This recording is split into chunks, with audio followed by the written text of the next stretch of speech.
Ternyata anak perempuan itu mengalami kekerasan sebelum dibunuh. Usianya sama seperti kami. Dan dia adalah salah satu murid di SMP 4. Namanya Ayu. Di situ gue langsung bingung, takut, panik. Karena di saat yang sama suara bokap di luar masih manggil, "Ki, makan ini." Nah, merinding gue. Suaranya berubah, jadi berat seperti ngegrol. Ayah tahu. Gue langsung kaku, keringat dingin, shock, benar-benar kena mental. Gue coba ngintip dari celah bawah pintu, dan dia juga lagi ngintip. Mata kami bertatapan. Matanya hitam semua, tanpa putih, hitam pekat seperti cat, dengan garis kuning kehijauan di tengah seperti mata ular. Ini beneran gak sih? Beberapa detik kami saling lihat, lalu dia teriak, "Ketahuan!"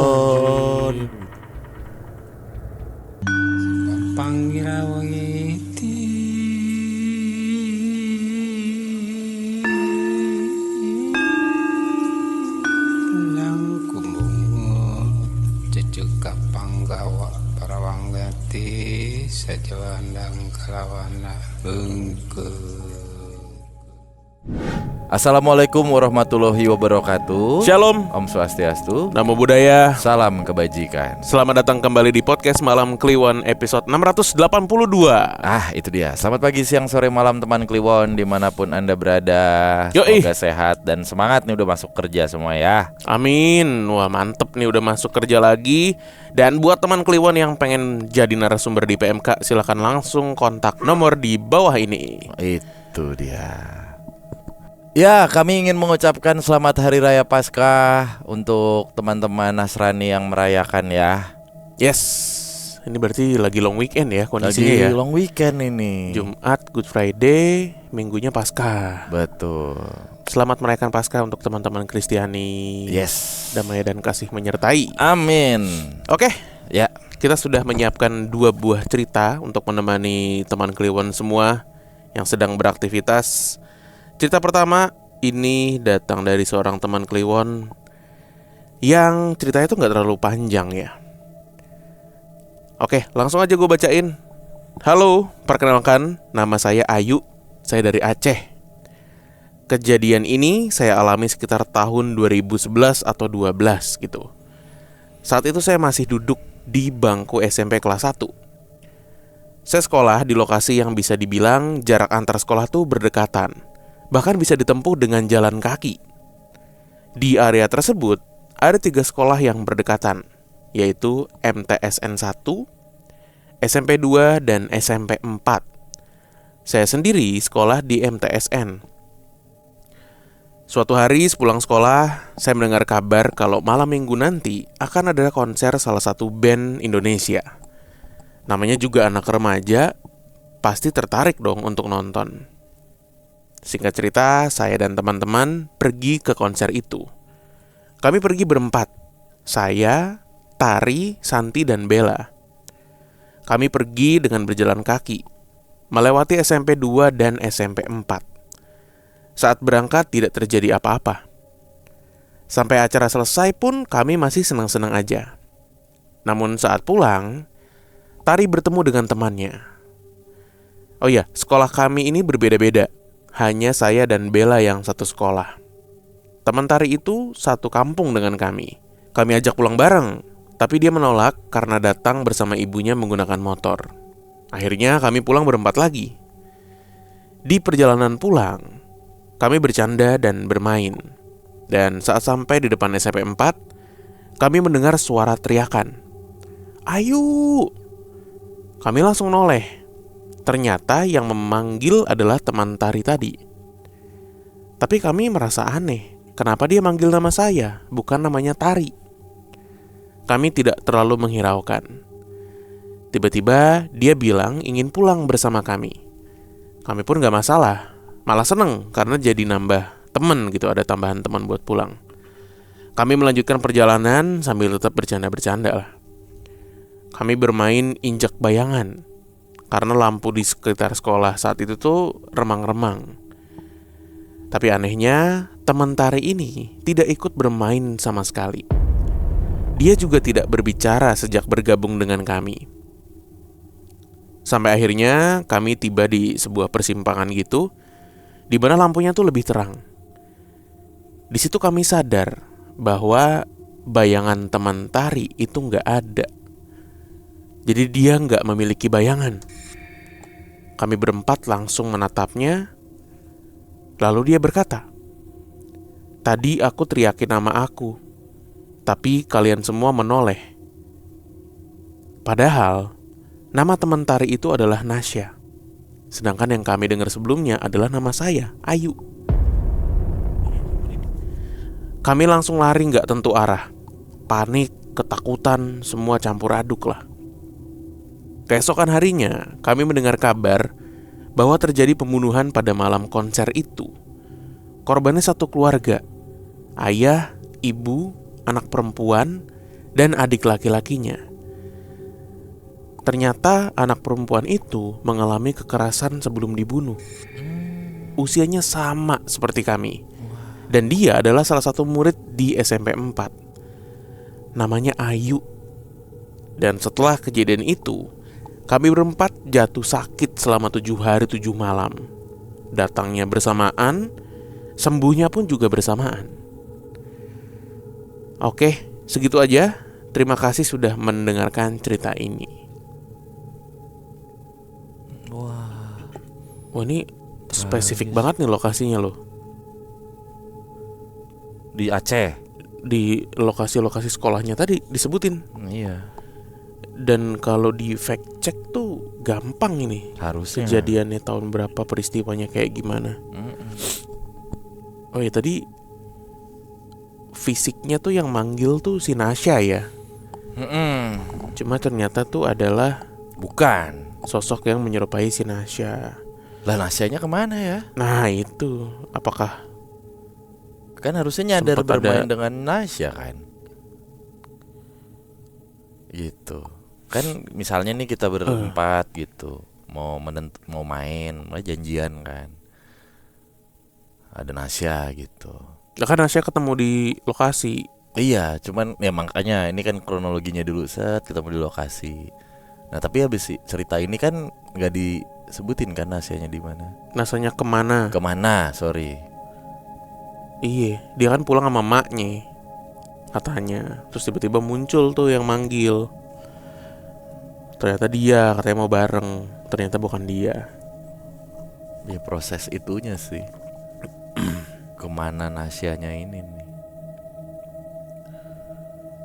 Terus kan katanya dia, si sosok Ayu ini mengalami kekerasan sebelum dibunuh. Nah kekerasan ini yang kita nggak tahu ya, maksudnya kekerasannya dalam bentuk apa. Apakah penganiayaan, apakah kekerasan yang lain gitu. Di tahun berapa ini kejadiannya? Tahun 2011-12. Dia adalah salah satu murid di SMP itu. Tragis ini. Kalau ada korban satu keluarga, ayah, ibu, anak perempuan, dan adik laki-laki, motifnya jadi aneh ya. Iya kan? Bener. Kalau ngincer satu orang terus kabur kan biasanya Bisa. ya Iya. apa, sakit hati kah atau apa gitu triggernya. Kalau udah satu keluarga biasanya tuh dendam tuh. Ini gue lagi nyari-nyari beritanya. Kali ada gitu. Dibantai berarti ini. Iya, pembantaian. Motifnya jadi nggak tahu nih apa. Gak ada lagi beritanya. Karena kalau lu nontonin berita-berita kriminal atau penyelidikan gitu kan, dari posisi pegang pisau aja tuh Tahu. kita bisa tahu ya motifnya ya. Bener. Ini orang nih sakit hati atau kepepet, Bener. nggak sengaja gitu maksudnya ya. Tadi cuma mau ngancem doang terus akhirnya terpaksa membunuh gitu. Dari cara pegang pisau dari banyaknya repetisi tikaman gitu ya. Benar. Nah, pisau itu kenapa diteliti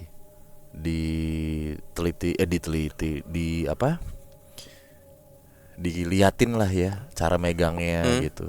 Apa sih namanya? Bukan diteliti, apa? Diuji, Selidiki. Diselidiki gitu karena memang kegunaannya pisau untuk memotong gitu. Nah, kalau kegunaannya pedang itu untuk membunuh, untuk menebas. untuk membunuh Pak diciptakannya. Jadi Betul. nggak bisa pedang cuman untuk melukai, itu kata gurunya Kenshin begitu. Arahnya kemana sih? Atau gurunya Kenshin? Kan gue habis nonton. Kan gue kasih kemarin video Kenshin. Nah itu Lu makanya. pada nggak mau nonton. Wah, nggak mau nonton gimana? Karena video bapak saya nonton lagi. Kenshin ini nyebur laut gitu, ditolong ditemuin sama gurunya. Di situ di Pulau Seribu. Bukan Mana? lah, Pulau Seribu mana? Laut mana dia? Karimun Jawa. Bener. Karimun Jawa sama Karimun Jepang beda gak sih, Le? Beda. Karimun Jepang pintunya 4. Ah, Karimun Jawa? Hah? Andong. Pakai kuda. Karimun Jepang kan pintunya 4. Iya. Karimun Jawa pintunya berapa ya? Nggak ada, pintu los aja udah. Oh, kusir. Kusir. Mau kusir. Kusir kuncir. Wah. Karimun Jawa. Iya begitu. Kenshin Himura dimarahin dia sama gurunya. Lo punya pedang cuma buat ngelukain orang, buat nebas, buat bunuh gitu. Itu ayahnya kenapa dibikin katana. Betul. Lu pernah baca cerita Khalid bin Walid gak? Pernah gak? Tahu gak dia siapa, Cil?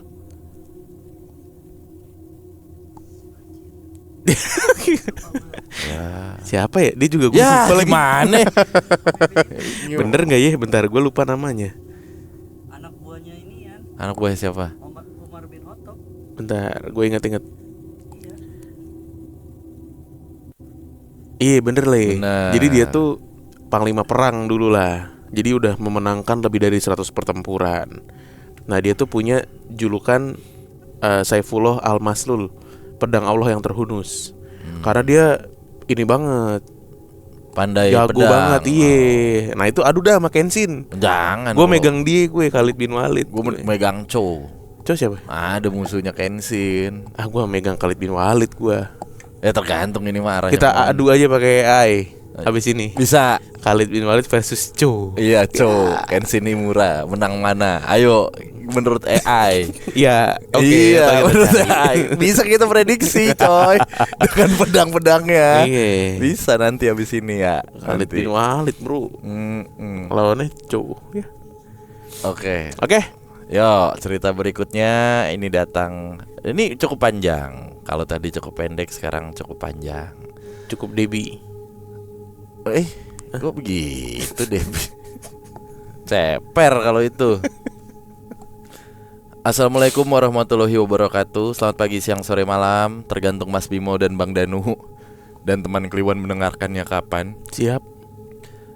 Kenalin, nama gue Rizky, asal dari planet paling panas yaitu Bekasi. Oh enggak, no. Surabaya dan Medan, coy. Paling panas Surabaya sih. Iya. Mataharinya 3. Benar. Dulu gue pernah dengar kalian di Memedi, tapi baru akhir 2020 gue tahu kalau kalian punya podcast. Oh. Jadi sejak akhir 2020 itu gue mulai dengerin podcast kalian. Wey, terima kasih Mas Rizky. 6 tahun berarti ini. Gue mau ceritain pengalaman gue. Ini pengalaman pertama gue yang benar-benar lihat langsung depan mata makhluk tak kasat mata. Mudah-mudahan jadi yang terakhir juga. Tapi setelah kejadian itu sepertinya malah jadi awal, bukan yang terakhir. Oh iya, nama gue boleh disebutin bang, gak usah disamarin, gak apa-apa. Gak main kita samar-samar. Wah itu jas, dia. keren banget. Nama ente kan juga kebetulan langka tuh. Iya. Alias Rizky doang. Kayak cuman 3 biji ada di Bekasi nama Rizky. Bener. Gak main kita samar-samar. Siap bang. Bener, orang Siap, Bang, Jatikarya. jelas. Orang Jatikarya begini bener. Gayanya orang Jatikarya. Lugas. Siap. Jadi gue ini salah satu alumni universitas swasta yang ada di depan kali daerah Bekasi. Tahu? Tapi kejadian ini gue alami saat masih jadi mahasiswa di sana.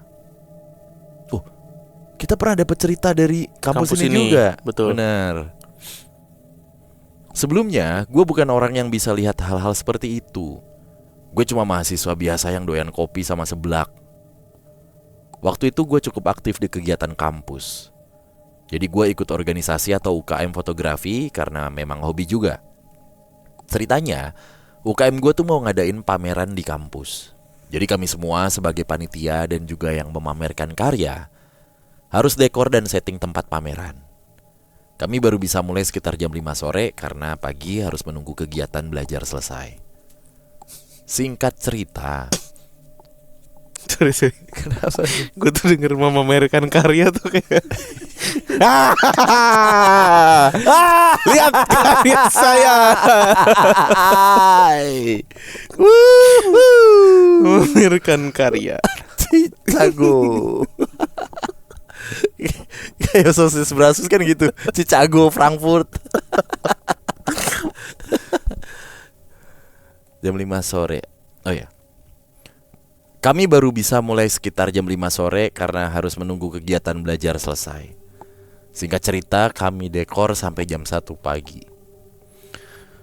Beberapa teman menginap di kampus, tapi karena rumah gue masih di area Bekasi, gue memutuskan pulang. Sebelum pulang, gue pamitan ke senior dan teman-teman. Perjalanan pulang cukup sepi, tapi masih ada beberapa kendaraan lewat. Jadi masih terasa normal. Bukan jalan yang angker. Sampailah gue di rumah sekitar jam 1:30 pagi. Karena capek banget dari pagi kuliah lanjut dekor sampai malam dan besok pagi harus ke kampus lagi, gue langsung masuk. Gak salam, gak apa-apa. Udah bener aja langsung masuk lah. Asal masuk pokoknya. Kondisi rumah waktu itu sepi. Motor bokap gue juga gak ada. FYI gue anak tunggal dan kedua orang tua kerja. Jadi kalau motor bokap gak ada, berarti gue sendirian di rumah. Tapi karena sudah tinggal di rumah itu sekitar 16 tahun dan gak pernah ada apa-apa, gue biasa aja. Gue masuk, kunci pintu rumah, pagar gak gue kunci kebetulan karena takut bokap pulang. Lalu gue langsung masuk ke kamar tanpa mandi atau bersih-bersih. Lewat rumah gue sedikit, dari teras masuk ke ruang tamu. Lalu ada ruang keluarga sekaligus ruang makan di tengah. Dari situ ke depan ada kamar depan, ke kanan ruang tamu, dan ke belakang kamar gue serta dapur. Jadi kamar gue bersebelahan dengan dapur. Gue masuk ke kamar dan langsung rebahan. Masih pakai baju kuliah. Karena capek, gue langsung ketiduran. Tiba-tiba gue kebangun karena ada suara bokap dari ruang keluarga. Ki, bangun, makan dulu. Ini ayah bawa tongseng. Nanti keburu dingin. Ya gue bangun dengan mata setengah sadar. Iya ya, OTW. Pas mau buka pintu kamar, baru pegang gagangnya. Tiba-tiba ada sentuhan lembut di pergelangan tangan gue. Seperti digenggam rasanya. Gak kenceng, cuma dipegang, lalu hilang. Gue coba lagi, kejadian lagi. Sampai 3 kali. Dan di yang ketiga, ada bisikan di telinga kanan gue. Jangan. Wah, langsung merinding. Bisikannya tuh deket banget. Seperti mulutnya nempel di telinga. Di luar, bokap gue manggil. Manggil lagi tuh. Buruan. Udah ayah tuang di mangkok nih. Ya gue jawab, iya ini mau keluar, ngumpulin nyawa dulu. Habis gue ngomong gitu, HP gue yang ada di kasur bunyi. Ternyata dari ibu gue. Ada 22 miss call. Mungkin karena gue tidurnya kebo banget. Gue baca chat dari ibu. Ki, ibu sama ayah lagi nengokin teman ayah. Tadi ada yang kecelakaan kerja. Keluarganya belum datang karena anak rantau. Mungkin besok pagi baru sampai rumah sakit sekitar jam 5. Sekarang udah di jalan dari Bandung. Di situ gue langsung bingung. Takut, panik. Karena di saat yang sama, suara bokap di luar masih manggil. Ki, makan ini. Lah, merinding gue. Gue gak tahu harus gimana. Akhirnya gue jawab dari dalam kamar. Iya ya, aku udah makan tadi di kampus. Suara itu jawab, mulai bisa bohong kamu ya. Ayah lihat kok kamu belum makan. Ayah lihat kamu cuma minum kopi. Ayah lihat kamu ngerapiin foto, mindahin partisi, bercanda sama teman kamu. Lalu suaranya berubah, jadi berat seperti ngegrol. Ayah tahu, ayah tahu. Gue langsung kaku, keringat dingin, shock, benar-benar kena mental. Suara itu masih manggil, Rizky. Gue cuma duduk lemas di kasur, bengong seperti dikurung. Tiba-tiba dari belakang ada yang meluk gue. Badan gue yang dingin jadi anget. Jantung gue yang deg-degan jadi tenang, seolah gue disadarkan dari syok itu. Pelukan itu lalu hilang. Entah sejak kapan, suara di luar juga udah hilang. Gue lihat jam, baru jam 2.30. Berarti gue cuma tidur 30 menit. Dan 30 menit berikutnya mengalami semua itu. Gue coba ngintip dari celah bawah pintu. Dan dia juga lagi ngintip. Mata kami bertatapan. Matanya hitam semua, tanpa putih, hitam pekat seperti cat, dengan garis kuning kehijauan di tengah seperti mata ular. Ini beneran gak sih? Beberapa detik kami saling lihat, lalu dia teriak, ketahuan gitu. Dia mundur cepat, lompat-lompat sambil muter, ketahuan, ketahuan. Goblok. Goblok lu. Kadal lu. Kayak kadal. Terus wujudnya laki-laki, kulitnya hitam seperti cat, rambut gondrong sebahu, penuh kotoran seperti lumpur kering. Dia telanjang dada. Pagar lo kunci, Rizky. Ada masuk ini. Pakai kain putih lusuh. Tubuhnya tidak normal. Posisi kayang, tapi kepalanya tetap normal. Kakinya seperti belalang. Gimana tuh? Gimana itu bentuknya? bentuknya? Dia kayang tapi kakinya kayak belalang. Aneh gitu ya Bre, bentuknya ya. Aneh nih, Iya. alien nih. Ketahuan. Kok gitu?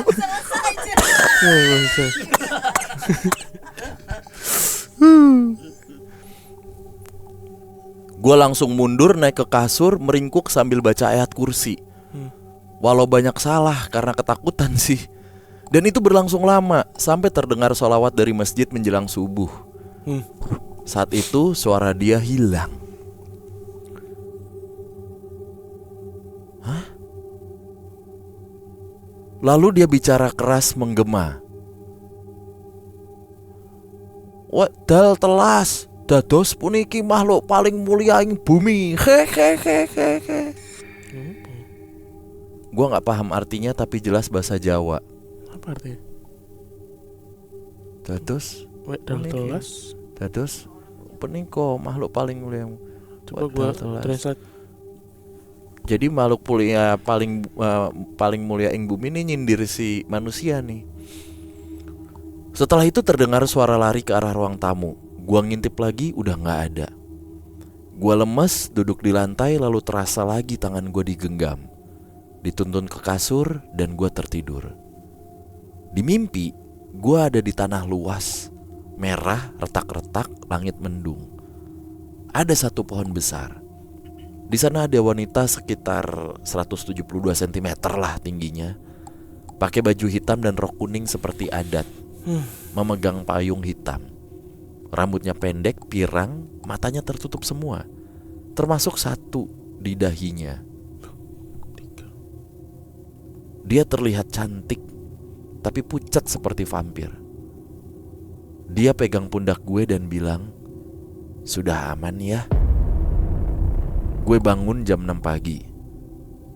Di luar suara bokap beneran. Ki bangun, ini ayah bawa tongseng. Udah sholat belum? Gue buka pintu dan itu bener bokap gue. Gue ceritain semuanya. Tapi bokap gue cuma bilang santai. Makanya kalau si Neng bilang jangan, didengerin.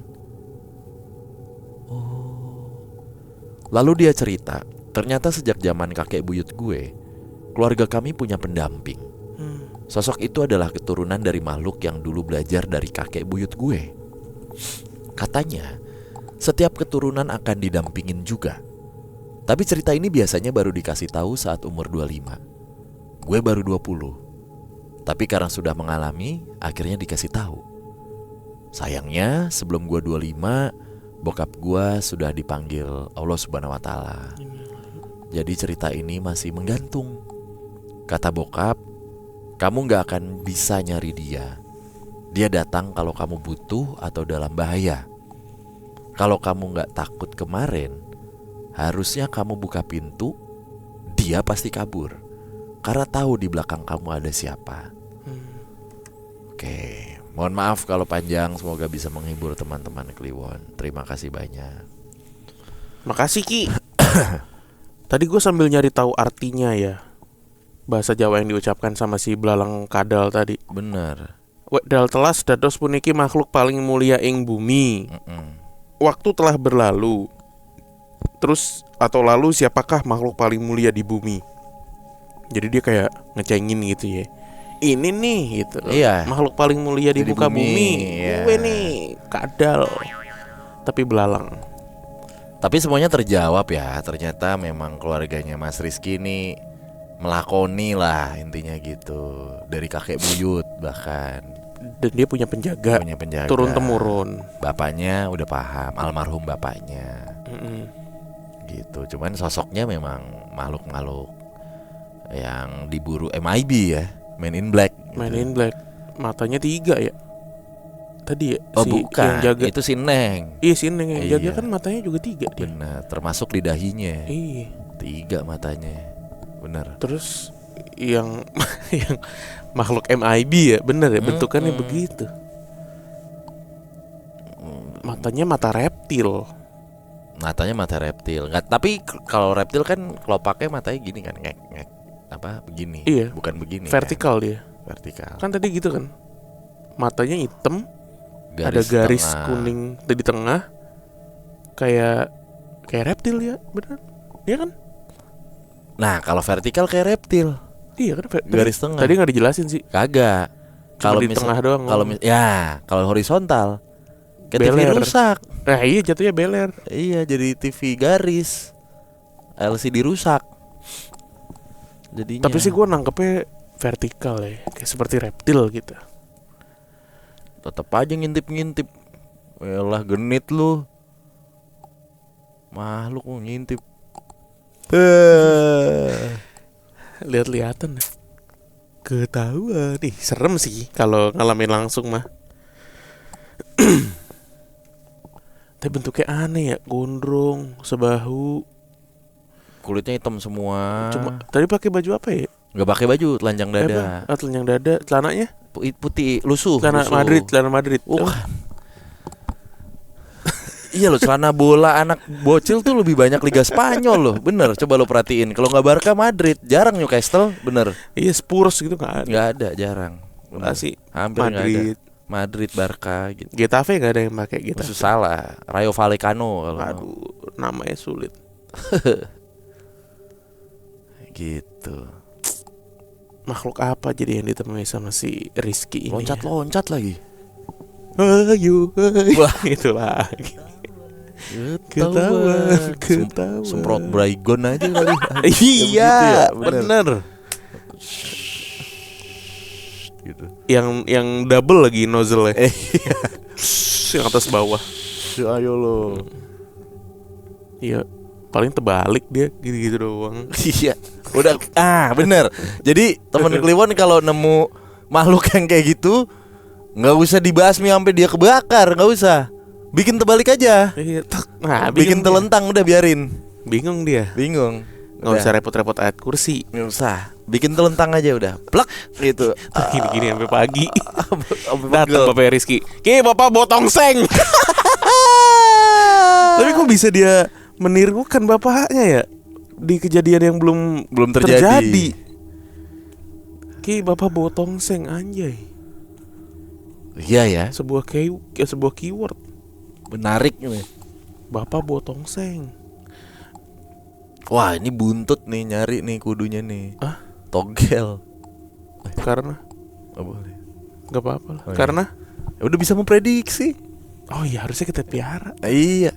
Nomor berapa ya? Udah dibagi 2 aja Gini. bego lu. Daripada gini-gini. Juara World Cup. Nah, Juara World Cup. Ada warisan nih gua. ya, daripada nanya Randy Octopus. Di Oktopus. Siapa ya? Goblok. Paul. Paul ya. Kok Randy? Kalau Randy Retropus. Iya bener. Paul Octopus. ya. Paul Gurita. Iya. Katanya udah jadi takoyaki dia lah ya. Wah, itu dia. Takoyaki seceng lagi. Ya, yang guritanya cuman lah ilah apaan ini? Kutil gurita. Takoyaki 1000-an. Ya. Oke, Iya. terima kasih. Terima kasih teman Kliwon yang sudah berbagi cerita. Kita Ya. ketemu lagi di episode berikutnya ya. Dadah.